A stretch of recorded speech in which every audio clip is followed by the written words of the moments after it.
Baik, sekarang saya akan menjelaskan mengenai latar belakang dari Gardens by the Bay.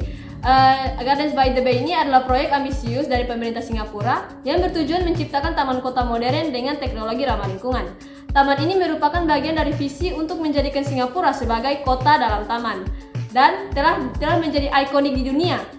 Gardens by the Bay ini dibuka pada tahun 2012 dan memiliki luas sekitar 101 hektar. Gardens by the Bay memiliki bagian-bagian bangunan yang meliputi 1. Flower Dome.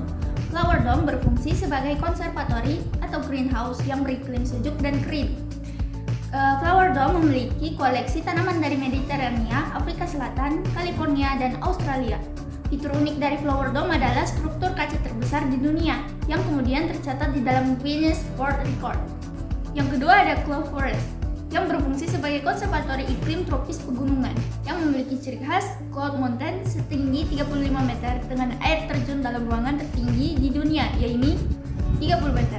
Yang ketiga ada Support Tree Grove yang berfungsi sebagai taman vertikal yang merupakan sumber energi, solar panel, dan sistem ventilasi. Komponen pentingnya adalah OCBC Skyway dan Super Tree Observatory. Yang keempat ada Dragonfly and Kingfisher Lake yang berfungsi sebagai danau buatan sebagai bagian dari sistem ekologis dan rekreasi yang bermanfaat menyaring air secara alami dengan tanaman akuatik. Yang kemudian kelima adalah Floral Fantasy yang berfungsi sebagai atraksi bunga dan lanskap tematik interaktif. Zona utamanya meliputi Dance, Float, Pulse, and Drift. Tiap zona memiliki suasana yang berbeda dan instalasi seni floral yang merupakan gabungan dari teknologi seni dan alam. Yang keenam adalah Bayfront Plaza. Area ini berfungsi sebagai pintu masuk utama, area informasi, restoran, dan toko souvenir yang memiliki fasilitas tambahan, pusat pengunjung, toilet, dan akses ke MRT Bayfront.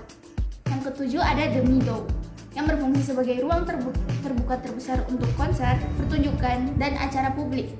Yang lanskapnya dikelilingi oleh taman dan pemandangan Marina Bay. Dan yang terakhir adalah Bay East Garden yang berfungsi sebagai area taman terbuka di seberang Marina Reservoir. Area ini memiliki fasilitas jalur jogging, sepeda, piknik, dan pemandangan cakrawala kota.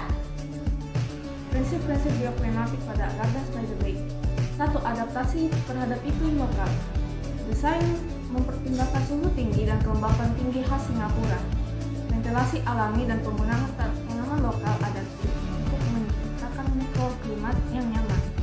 2. Efisiensi dan sumber daya. Pemanfaatan energi terbarukan. Yang ketiga, pengolahan dan daur ulang air. Pengumpulan dan daur ulang air hujan. 2. Sistem pendingin yang menggunakan air daur ulang untuk mengurangi konsumsi air bersih. 4. Integrasi antara arsitektur dan lanskap. Bangunan dan lanskap menyatu dalam satu ekosistem yang mendukung keanekaragaman hayati. Penggunaan tanaman sebagai elemen peneduh dan pendingin alami. 5. Pengendalian iklim mikro. Struktur seperti super tree membantu menciptakan bayangan dan mengurangi efek pulau panas. Dome besar menggunakan kaca efisien thermal untuk mengatur suhu dalam ruangan.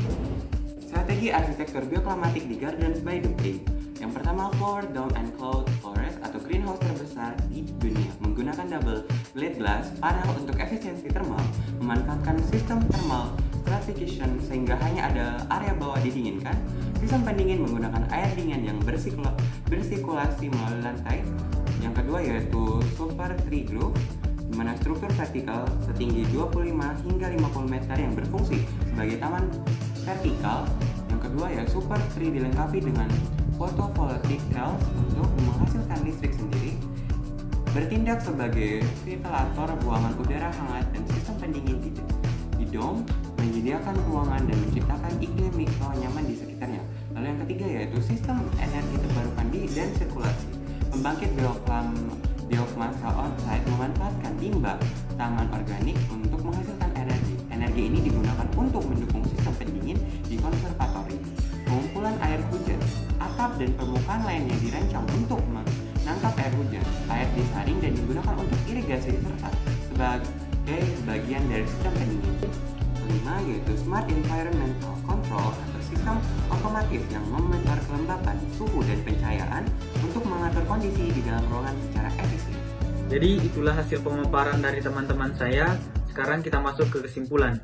Secara garis besar, kesimpulan yang dapat kita ambil adalah Garden by the Bay merupakan perwujudan dari visi National Parks Board Singapura untuk menciptakan City in a Garden.